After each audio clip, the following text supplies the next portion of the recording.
몇 해 전부터 우리 사회에 돌아다니는 유머, 우스개 이야기 중에 이런 유머가 있죠. 세종대왕이 한글을 창제하고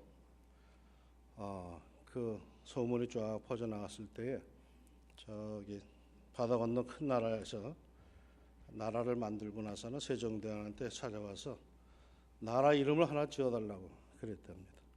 그래서 세종대왕이 기특해가지고 가나다라 마바사 중에서 앞에 글자 으뜸이 되라 해서 가나다라고 지어줬는데 이 사람들이 집에 가다가 너무 멀어가지고 가나다 하다가 카나다가 돼서 지금 카나다가 됐다고. 그랬더니 그 밑에 동네 사람들이 그 이름 참 좋다 해가지고 또 역시 세종대왕한테 찾아와가지고 우리도 이름을 하나 지어주십시오 그랬답니다. 세종대왕이 바빠 죽겠는데 자꾸 찾아오니까 귀찮아서 아무렇게나 해라 그랬더니 아메리카 해가지고 아메리카가 됐다.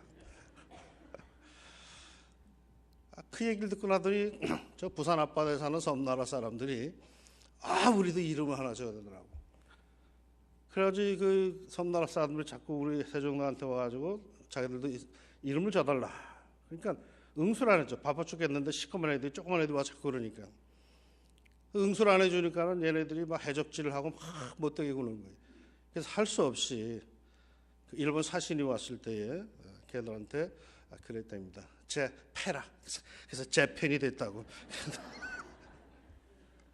우스갯소리죠. 요즘에 좀 패고 싶은 애들이 좀 있죠. 세계 모든 나라를 걱정, 염려를 끼치고 있는 나라가 지금 우리 가까운 데 있습니다. 1945년 2차 세계대전에서 패하고 나서 그리고는 할 수 없이 본토로 돌아가는 이 땅에 총독으로 지낸 조선 총독, 마지막 조선 총독으로 지낸 사람이 돌아가면서 이런 말을 했답니다. 우리는 비록 전쟁에 패했지만 조선이 승리한 것은 아니다. 장담하건대 조선인이 제정신을 차리고 옛 영광을 되찾으려면 100년이 더 걸릴 것이다. 우리 일본은 조선인에게 총과 대포보다 더 무서운 식민교육을 심어놨다. 조선인들은 서로 이간질하며 노예적 삶을 살 것이다. 그리고 아베 노부유키는 다시 돌아온다. 일본 일제강점기 마지막 조선 총독 아베 노부유키가 이 한반도를 떠나면서 한 말이라고 합니다. 그는 1939년에 일본 내각 총리를 지냈고 1944년 마지막 조선 총독이 임명돼서 우리에게 식민지 교육을 철저히 자행을 했습니다. 1945년 해방 직후에 메가더 사령부가 아베 총독을 신문할 때 이런 말도 했습니다. 일본의 식민 정책은 한국인에게 이득이 되는 정책이었으며 한국인은 아직도 자신을 다스릴 능력이 없기 때문에 독립된 정부 형태가 되면은 당파 싸움으로 다시 붕괴될 것이다. 그래서 남북 공동정부 수립을 적극 반대를 했다고 합니다. 우리 민족을 모독하는 발언이죠. 그런데 우리가 이 식민사관에 우리가 같이 휘말려 맞장구를 치는 경우들이 종종 있습니다. 조선인은 안 돼. 우리는 안 돼. 우리 맨날 싸움만 해. 우리 맨날 당파만 있죠. 이거 일본 사람들이 우리들에게 심어놓은 식민사관입니다. 사람들이 사는 공동체, 민족 어디나 다 파가 있고 다 싸움하는 겁니다. 싸움 안 하는 데가 어디 있습니까? 한국교회 너무 싸워. 해가지고 한국교회 막 뭐라 그러는데 제가 세계 교회사를 공부해보니까 세계 교회사, 영국, 미국 우리보다 더 싸웠어요. 싸움은 다 하는 거예요. 사람들 공동체에서는 다 갈등이 있는 법이죠. 그런데 이상하게도 우리는 싸우면은 우리 조선 사람도 할 수 없어. 우리는 할 수 없어. 우리 맨날 싸움만 하다 망해. 어느 나라 다 싸워. 걱정할 필요가 없어요. 이 말을 하게 된 원인이 뭐냐? 이게 일본 사람들이 우리를 강점하는 그 시기에 우리에게 심어놓은 우리의 자화상이라는 거예요. 너희들은 할 수 없어. 너희들은 맨날 싸워. 너희들은 우리 아니면 못해. 니네가 우리 따라로 아직 멀었어. 자꾸 우리로 하여금, 우리 한민족으로 하여금 열등의식이 심어주게 한 것이 바로 일본이 그동안 우리들에게 심어놨던 식민사관이라는 겁니다. 참으로 우리 민족을 모독하는 이런 발언을 그 조선 총독, 마지막 조선 총독 그 아베 노부유키가 이런 말을 했는데 이 사람의 손자는 말이죠, 얼마 전에 이런 식의 말까지 해서 우리의 자존심을 더욱 상하게 했습니다. 중국은 아직 이성적인 외교 게임이 가능하지만 한국은 단지 어리석은 국가에 불과하다. 누군지 아시겠죠? 뉴스님이 들으셨으니까. 이 땅에 우리들에게 식민교육, 식민지 의식을 심어놓았다며 일본의 식민 통치가 조선의 이득이 되었다라고 하는 그 아베 노부유키 총독의 손자, 현재 일본의 총리인 아베 신조입니다. 그러니까 이 아베 집안은 우리 일본 내에 아주 전형적인 극우 집안이고 우리에게는 치명적인 상처를 준 집안입니다. 제가 아는 일본 사람들은 대다수는 선량합니다. 성실합니다. 그런데 그들을 선동하고 통치하는 정치인들은 매우 위험합니다. 유감스럽게도 일본의 정치인 대다수는 역사의식이 부족하며 그러니 자연스레 자신들의 역사를 왜곡을 하고 후손들에게 참된 역사를 가르치지 않으며 헛된 민족 자긍심을 심어주어서 인류 공존의 길보다 파멸의 독선적 길을 걷고 있습니다. 아시아인들을 전쟁의 구렁텅이로 몰아넣고도 수탈과 인권 탄압과 잔인한 살상으로 저지른 죄를 반성할 자세는 없이 자신들이 아시아를 유럽의 열강으로부터 보호하였다고 자랑스러운 역사였다라고 적반하장의 태도를 보일 뿐만 아니라 이제는 평화 헌법을 고쳐가면서 일본은 전쟁을 할 수 있는 나라, 즉 남의 나라를 쳐들어갈 수 있는 나라라고 호전성을 드러내고 있습니다. 신문에서 보셨겠지만 며칠 전에 일본의 많은 도서관에 독일의 나치에 의한 잔인한 통치를 고발한 안내 일기, 그 유명한 책들이 많은 수가 훼손이 되었습니다. 누군가가 의도적으로 그 책들을 찢어버렸습니다. 이는 이미 1995년 일본 문해춘추 계열의 월간지 마르코 폴로가 유대인 학살은 날조됐다라고 하는 기사를 싣고 그 후에 일본의 반환 시위 현장에 나치의 깃발이 등장하는 것과 같은 맥락의 사건이라고 학자들은 말을 합니다. 일본 내 극우 인사들은 자국의 침략사뿐만 아니라 나치의 유대인 학살도 조작되었다라고 주장하고 있는 편입니다. 그 일본 내의 극우 단체의 홈페이지에 일본 내 각종 극우 단체들의 연중 행사를 기록한 달력이 떠 있는데 올해 4월 20일에 적혀 있는 그들의 이벤트가 뭔가 하면 히틀러 탄생 125주년 파티입니다. 위대한 총통 각하가 태어난 날 와인을 마시며 이야기하자라고 거기에 그렇게 써 있다고 합니다. 세계가 모두 경계하며 그 이름조차 올리기를 부담스러워하는 나치 히틀러를 공공연하게 찬양하며 그들의 유태인 그 만행을 부인하고 있습니다. 그러더니 급기야 자기들도 난징 대학살이 이게 조작됐다라고, 위안부 역사가 조작된 거라고, 잘못된 거라고 이렇게 떠버리고 있습니다. 왜 그러는 걸까요? 자신들도 지금 그 길을 가고 있기 때문이겠죠. 실로 일본은 강한 일본을 주장하며 다시 군사대국으로 제국주의의 향수를 불러일으키며 호전성을 드러내기 시작했습니다. 그런데 어째서 공의의 하나님께서는 가만히 계시는 걸까요? 성경에도 이런 의구심을 갖고 하나님께 기도하던 인물이 있습니다. 하박국입니다. 호박국이 아닙니다. 하박국. 포옹, 감싸는다라고 하는 포옹이란 뜻의 이름입니다. 아마도 하나님께서 자신을 포옹, 감싸고 계시다라고 하는 고백적 이름인 듯합니다. 그가 어떤 사람인지 성경에 소개되어 있지 않습니다. 다만 3장에 나타나는 예배 의식적인 표현을 볼 때에 대부분의 학자들은 하박국이 성전에서 찬양을 하던 찬양대원이었거나 레위 사람이었을 것이라고 추측을 합니다. 이 하박국이 고민을 합니다. 어떤 고민을 할까요? 하박국이 살던 시대는 요시야 왕이 무기토 전쟁에서 죽고 그의 뒤를 이은 여호아하스가 잠깐 왕위에 있다가 애굽으로 끌려가고 그 자리는 여호야김이 이어갑니다. 그런 역사적인 소용돌이 속에서 외세에 짓눌린 여호야김은 애굽 그 강대국의 환심을 사기 위해서 자기 백성들에게는 중한 세금과 노동력의 착취와 인권의 유린을 자행합니다. 이러한 때 하박국이 보니까 폭력과 압제가 난무한 사회임에도 어째서 하나님은 보기만 하고 계시고 악인들은 오히려 떵떵거리고 더 잘 사는지 의문이 생깁니다.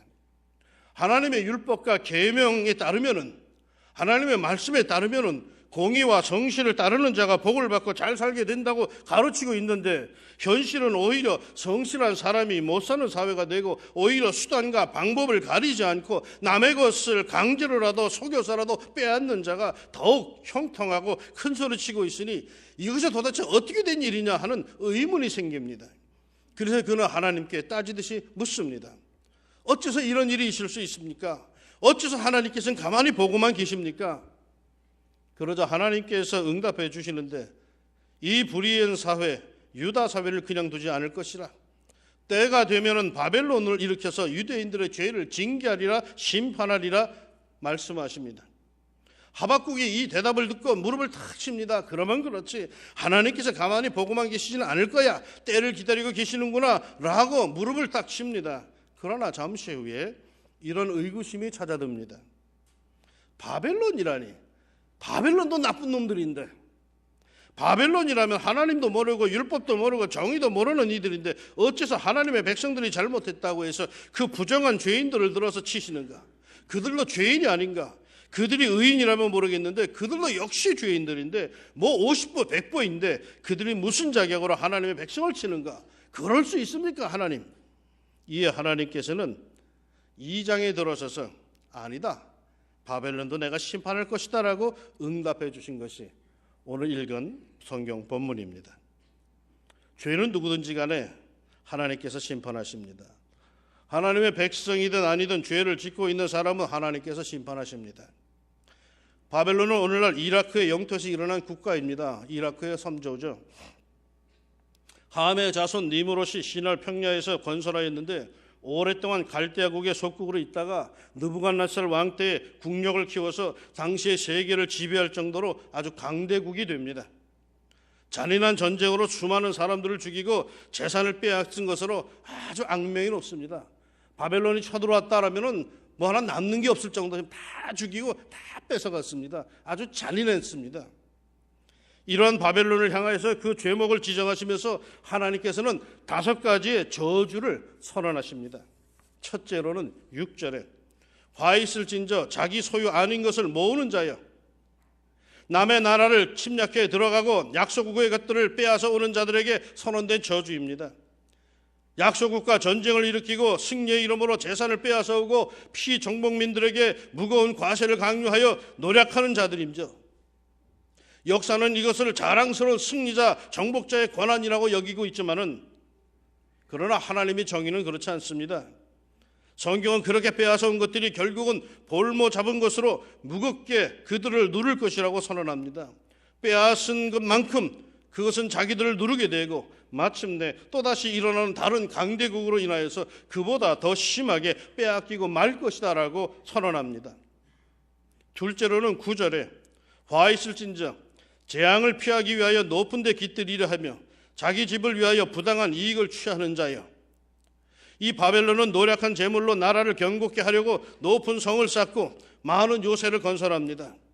옳지 못한 이익을, 재산을 취하고 그것을 지키기 위해서 계속 성을 높이 쌓아가고 동시에 혹시나 자기보다 강한 자들이 나타나서 자기들을 칠까 봐 두려운 생각에 자꾸만 자기의 집들을 요새화해 나갑니다.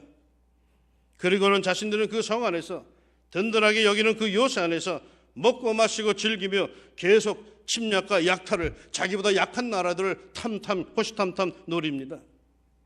이들에게 어떤 저주가 선언됩니까? 11절에 담에서 돌이 부르짖고 집에서 들보가 응답하리라.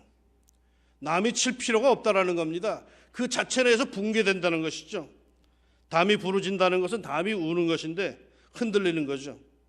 우리 옛말에도 그런 집이 있죠. 망하는 집안은 담이 운다고요. 담이 운다고 그러지 않습니까?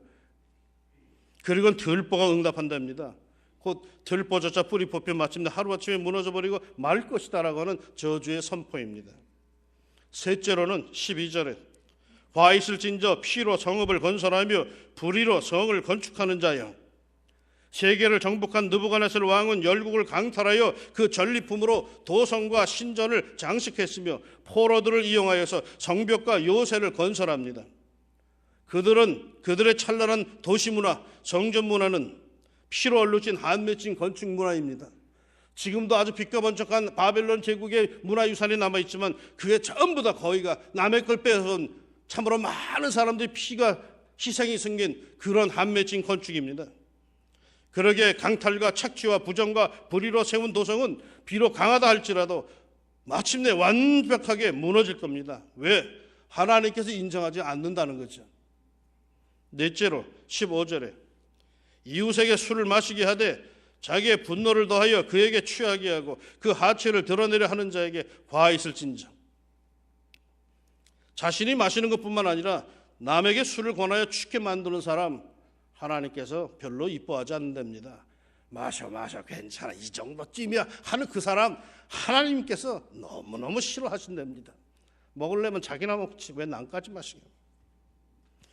상대방의 부끄러움을 드러내게 하는 자에게도 화가 있답니다. 바벨론은 포로로 끌고 온 사람들을 바벨론 풍습에 동하게 만들고 그들도 성적인 방종과 도덕적 타락에 물들게 하였습니다. 그러기에 동시대의 인물이었던 예레미야는 이 바벨론을 향해서 온 세계로 취하게 만드는 금잔이라고 평하였습니다.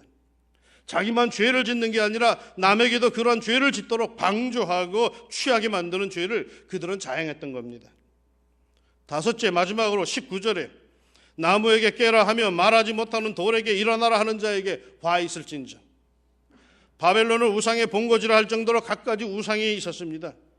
특히 그들은 열방을 정복하여 열방의 신전을 약탈한 뒤에 그곳의 신상들을 취하여서 바벨론의 신전에 안치했습니다. 그러니까 바벨론의 성 안에는 세상의 5만 가지 신상들이 다 들어와 있습니다. 그리고는 더욱이 그들은 승리를 거둘 때마다 승전을 기념하여 부어 만든 신상 또는 새긴 우상들을 만들어냅니다.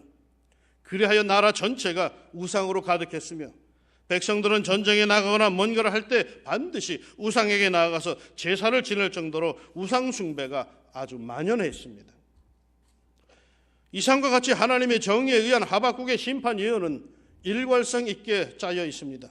즉 첫째 저주에서는 열방 민족들에게서 정치적인 자유를 빼앗고 자신의 탐욕을 채우기 위해서 타 민족의 권리를 희생시키는 바벨론 제국에 대한 탄핵이었고, 둘째 저주에서는 자신들의 탐욕을 위해서 타 민족의 경제를 고갈시키는 바벨론의 수탈 정치에 대한 저주였고, 셋째로는 이러한 약탈과 관련된 것으로서 바벨론이 자신들을 보호하기 위해 성읍과 성벽을 쌓는 모든 일들에 대한 저주였으며, 넷째는 포갑 정치를 하는 바벨론의 부도덕성과 근본적인 악한 마음에 대한 저주였습니다.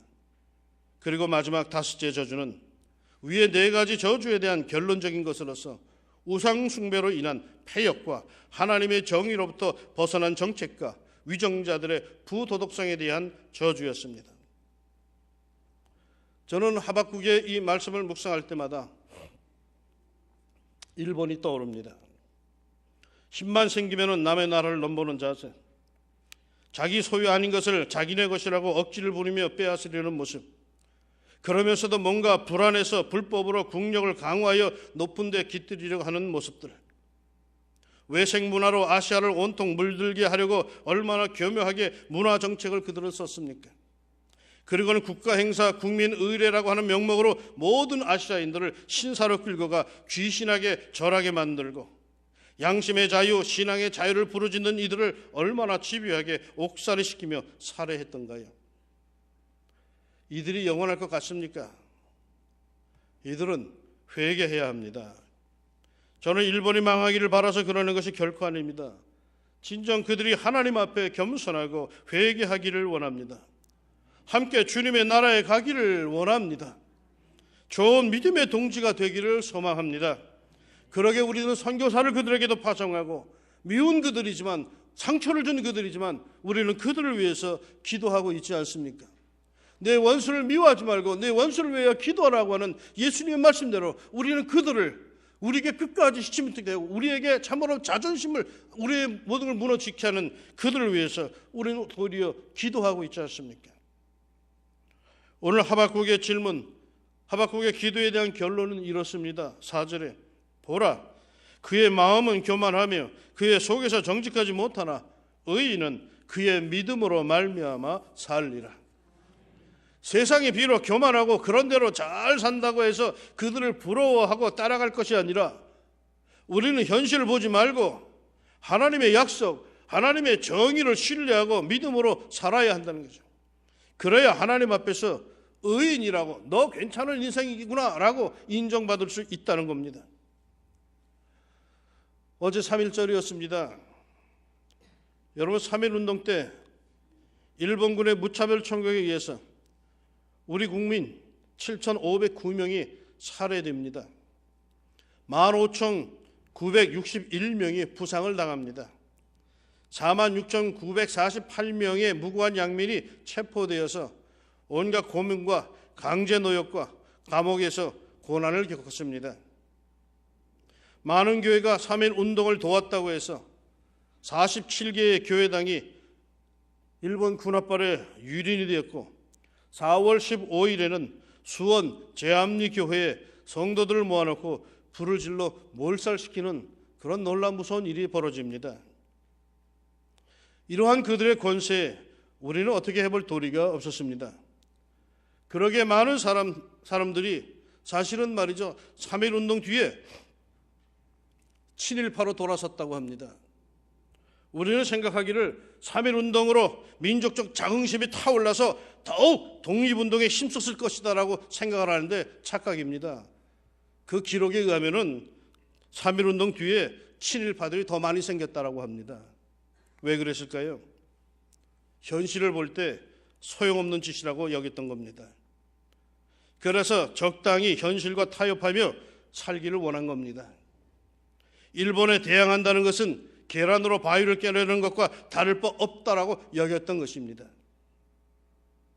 그러나 이때 민족 대표 33인 중에 한 사람인 신석구 목사님은 일제의 법정에서 이렇게 마지막 진술을 했다고 합니다.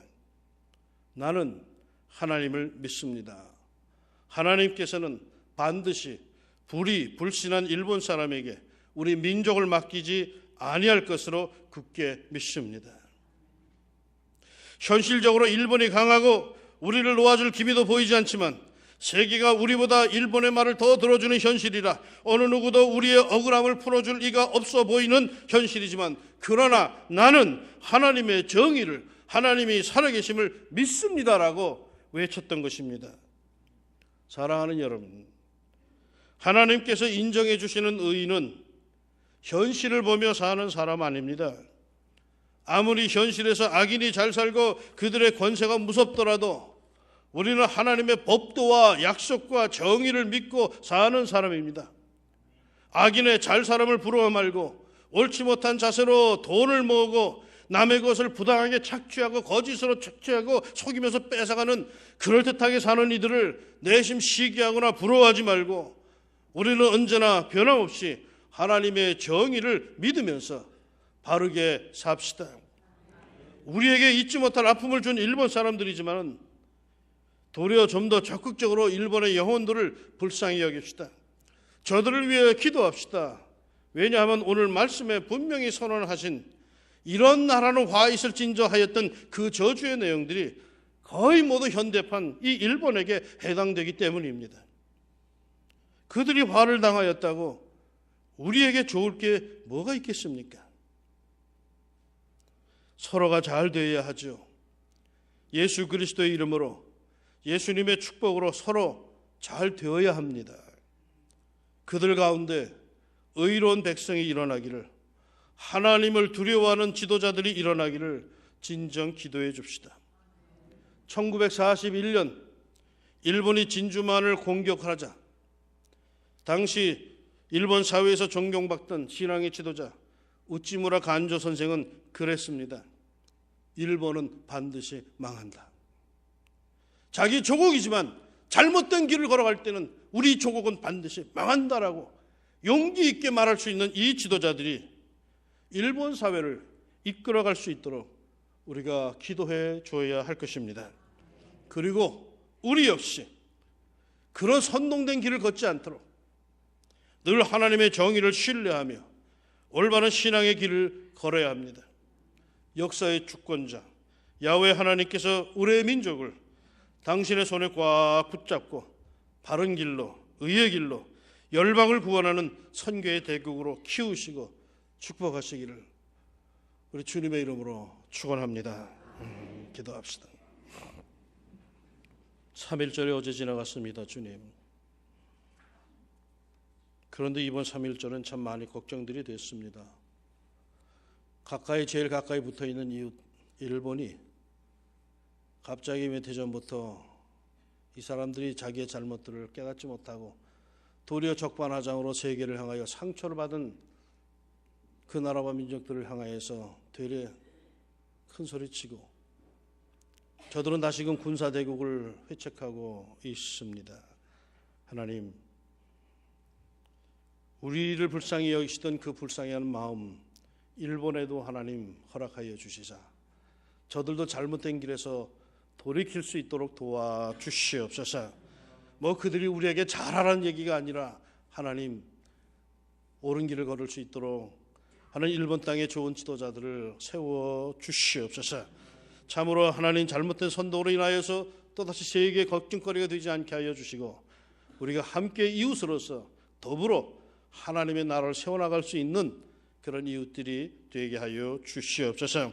참으로 아직도 그들로 인해서 피해를 당한 사람들이 시퍼렇게 살아있는데 하나님 그들의 잘못을 깨닫게 하여 주시고 세계 앞에 무릎을 꿇을 수 있는 저들이 되게 하옵소서. 하나님의 역사와 하나님의 권세가 일본 내에 있는 양심적인 그리스도인들과 양심적인 지도자들에게 갑절로 임하기를 원합니다. 자기의 나라와 민족이 잘못된 길로 갈 때에 하나님 그들이 바로잡을 수 있는 힘이 있게 하여 주시고 일본의 대다수 국민들이 그 바른 길을 따라갈 수 있도록 도와주시옵소서. 아울러 우리 역시 선동당하지 않게 해주시고 우리도 언제나 하나님의 말씀을 따라서 정의로운 길을 걸을 수 있는 이 나라 이 백성의 역사가 되게 하옵소서. 예수님의 이름으로 기도합니다. 아멘.